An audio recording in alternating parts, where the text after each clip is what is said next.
Ähliňize salam. Bu dersimizde sözlükleri görmekçi, yani dictionaries diye geçýär. Python'da sözlükler nädip ulanylýar, näme işe ýaraýar, nädip üýtgüdip bolýar, goşup bolýar, şolary görmekçi. Ýöne ilk bilen örengow täzelik bar. Bizim üçin örengow habardan birisi. Google Translate öz terjime edilini türkmençe diline hem goşdy. Ýanynda beýleki 4 dil bilen birlikde bu gatowy indi biz sen zadymyzy ingliz diline türkmençe ýazyp terjime edip bileriz. Elbetde käbir zatlary biraz üýtgeçkrak terjime edýär. Meselem barda garas görürsiňiz.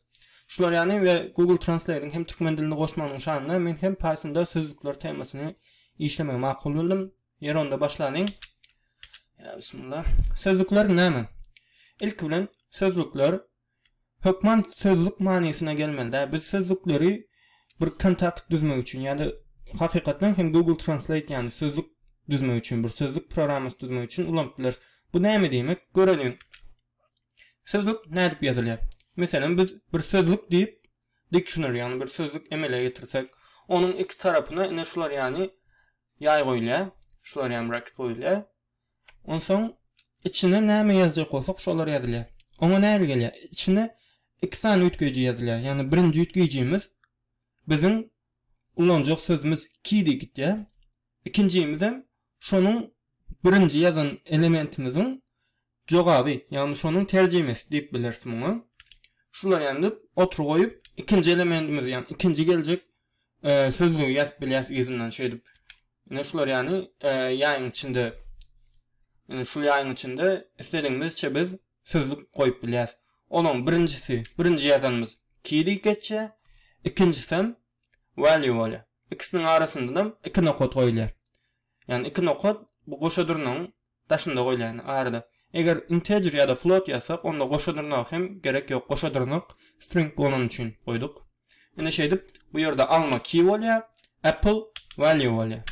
Ene şeýdip, ýa-da ýerini çalışsak, meselem birinji ýazdyk biz. Birinji ýazanymyz üçin bu ki bolýar. Birinji ýazan emeşe. Eger one birinji ýazan bolsa, ki'miz one bolardy.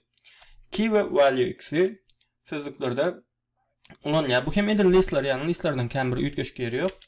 Onsoň meselem keys diýip biz sözüň içindäki ine birinji ýazan sözümüz, meselem biz türkmençe inglizçe sözlük ýazjak bolsak, keys diýsek, türkmençe birinji ýazan bolsak, bize türkmençe sözleň sanyny çykarýar şu sözüň içindäki.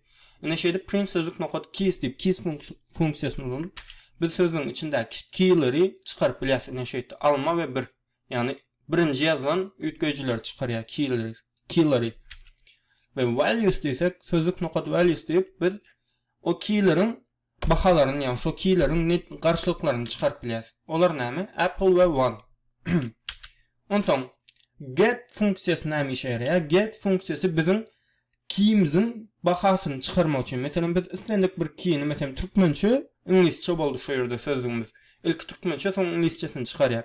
Indi biz bir türkmençe söz görýäs. Meselem bir türkmençe sözüň inglizçesini görýäs. Meselem biz şu sözüň içinde meselem alma sözüniň inglizçesini gözlesek, onuň üçin get funksiýasyny ulanýas.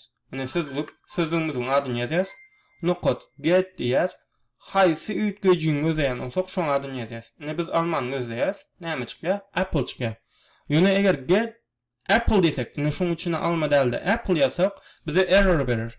Sebäbi get funksiýasy ulanylanda onuň içine key ýazylýar. Biz keyniň valuesyny, ýani garşylygyny almak üçin get ulanýas.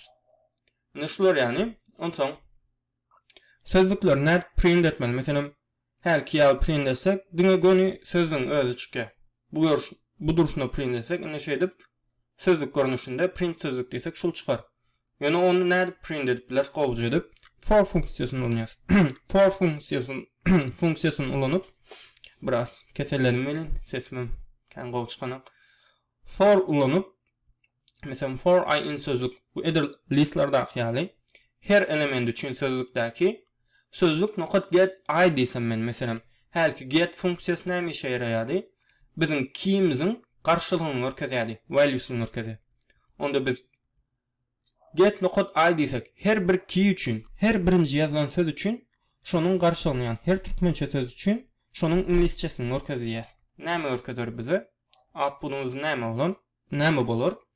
Apple ve One olur. Yani bizim keylerimiz nämedi?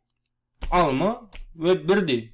Indi biz şu keylerin nämesini alyas? Get diýäs, value'laryny alyas, bahalaryny alyas. Apple ve One geler bize. Indi şeýdip sözlüklerin value'laryny, yani bahalaryny print edip bilýäs. Onsoň başga näme bolýar? Sözlüklerin içinde diňe bir sanyk element ýazyp bilmeýäs biz. Yani istediğimizçe goşup biler. Sözün içinde 3-4 tane sözlük hem ýazyp biler. Listin içinde list ýazyp bolşan, sözün içinde hem sözlük ýazyp bolar. Bu näle edip bolar? Mesela bir kontakt ýa-da şolar, yani bir rehber bir zat döretsek, mesela adamlar diýip bir kontakt döretsek. Indi adamlar bize şu ýerde näme gerek? Atlar gerek. Mesela Murat ve Maksat diýip iki tane adam var şu ýerde. Indi şularyň mesela ikisi nämeň içindedir? Ulu sözüň içindedir. Indi birinci sözüň içinde Murat ve Maksat var. Indi Murat'ın bahasy nämedir? Şu ýerde keyimiz Murat. Value'si näme? Bahasy. Indi ikinci bir sözlük. Nomer ve e-mail. Men bu ýere öz nomerimi ve e-mailimi şeýdip otur goýma arkaly arasynda şeýdip şu ýerlerde otur goýmak zerur bolýar. Indi birinci sözlük şul, otur, ikinci sözlük.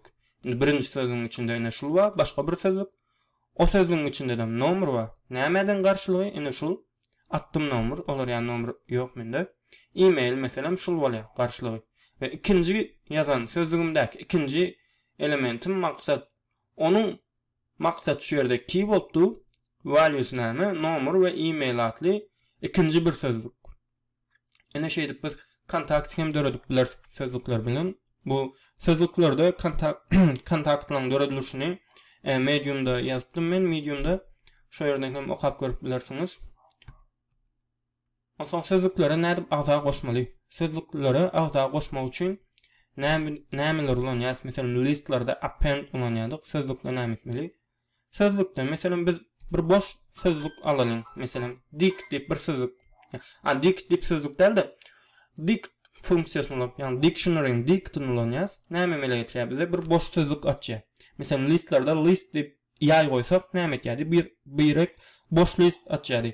Ve sözlükde hem dict diýsek bize bir sany boş sözlük açýar. Indi biz şoň içine element goşak bolsak näme diýip goşýas? Sözlük diýär. Hemişe indi şeýdip sözlük kvadrat ýaýyň içinde birinji keyimiz ýazylýar. Yani birinji gelen agza ýazylýar. Key. Onsoň şonuň nämäden boljagyny ýazýas biz deňdir goýup. Mesela bizim keyimiz nämäden bolsun? Value atly bir value deň bolsun. Indi görelim. Onsoň mesela one diýip ýene bir key girizeliň. On valuesy näme bolsun? 1 bolsun. Bu ýerde goşa durnak ýatdan çykypdyr. Bu ýerde goýlýa goşa durnak. Onsoň bizim şu print sözlük diýsek, başda näme sözlüğümüz? Boş sözlük. İçine näme goýduk biz? Key diýip bir key goýduk, value diýip bir value goýduk. Yani bir baha berdik keyimize. Onsoň one diýip ýene bir key goýduk. On bahasy on netijesi näme bolýar? Bu açar näme açýar? Bir adly söz açýar. Yani bir şonuň netijesi bolýar, bahasy bolýar. Görelim näde output berýär. Print sözlük diýsek. Yani key diýer birincimiz, ikincim value. Yani şu ýerde ýazanymyz birinji aýetçe deňdirden soň. Yani şoň nämäden boljagyny ýazdyk şu ýerde, ona mene value'den. Otur goýdy, ine ikinji ýazan elementimize geçdi. One diýdik ki bahasy näme boldy? 1. 1 berdi bize. Bu ýerden hem goşa durnak ýatdan çykan goýulýan moment. Ine şeýdip sözlükleri agza hem goşup bileriz. Sözlükleriň ulanşyşlar, yani bular ýankyýaly kontaktlarda ýa-da dictionary sözlük köpmünde ulanyp bileriz. Ya da başka da oyun düzmek için hem ulanyp bileriz. Elbette onun ulanşylaryny göreriz. Häzirlikçe şular yani ve yine bir gezek Google Translate'dan türkmençe dilini goşmakda zähmeti geçen, şoňa kömek eden, goşandy bolan ähli türkmenleriň ya da başka ýurtly adamlar bolsa, kim goşan bolsa hemmesiniň eline saglyk, tüwenim gatwy. Men elbette ona hiç ýyl goşmadym, men boldugundan häzirlikçe onu telafi etmek için özümçe bir türkmençe Python kurs eden bolýan. Ýöne elbette Google Translate'da goşulmak gatwy türkmen diliniň hemmesini köp sag bolsun eken, köp gutlayan, bu zatlaryň gadryny nesip bolsa geljekde bilinär. Häzirlikçe hoş galyn.